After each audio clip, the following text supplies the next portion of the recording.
দেশটাও এইরকমই। আমরা দিতে চাইবো 4.5 কোটি ফ্যামিলি কার্ড থাকবে। 4.5 কোটি ফ্যামিলি কার্ড যদি আপনারা বলেন যে আমাদের 1 মাসের মধ্যেই দিয়ে দেন, হবে না। এইটারও একটা সময় আছে। হয়তোবা একবারে 1 কোটি দিল, পরের বার আরো 1 কোটি, এরকম করে 50 লাখ থেকে শুরু হবে।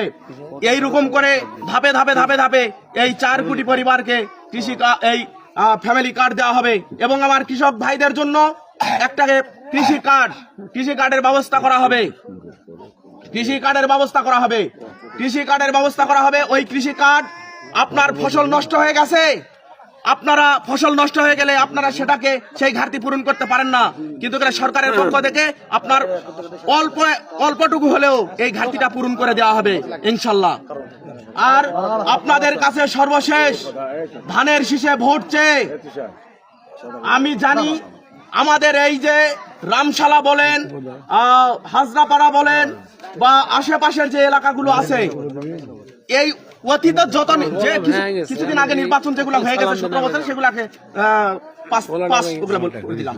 কিন্তু এর আগে যেগুলো নির্বাচন হয়েছে আপনারা জানেন, এই নির্বাচনগুলোতে আমাদের একজন প্রার্থী ছিলেন ইউসুফ সাহেব ছিলেন। উনি কিন্তু মোটামুটি 40 থেকে 45 হাজার ভোটে নির্বাচিত হতেন। হ্যাঁ, তো তাই বলতে চাই, ওইটাই আমরা আবার ধরে রাখবো। হ্যাঁ, তার চেয়ে যেন অধিক যেন আমরা আরো ভোট দিতে পারি। প্রত্যেকটি মা বোনকে আমি অনুরোধ করে বলবো, আপনারা ধানের শীষে ভোট দিবেন। ধানের শীষে ভোট দেওয়ার পরে আপনাদের যেটা প্রাপ্য আপনারা সেটা বুঝে নিবেন। আর আপনাদের এলাকায় রাস্তাঘাটের যে সংকট রয়েছে, সেই সংকটগুলো সমাধান হবে।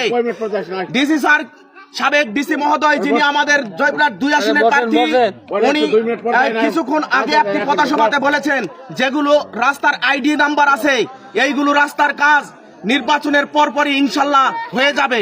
যেগুলো আইডি কার্ড নাম্বার গুলো আছে রাস্তার, সেই কাজগুলো কার্পেটিং হবে। তো তাই আপনারা ধানের শীষে ভোট দিবেন। ধানের শীষে ভোট চেয়ে আমি আমার বক্তব্য এখানেই শেষ করছি। শহীদ জিয়া উমর হক, খালেদা জিয়া উমর হক, আগামী রাষ্ট্রনায়ক তারেক রহমান জিন্দাবাদ, ছাত্রদল জিন্দাবাদ। আসসালামু আলাইকুম।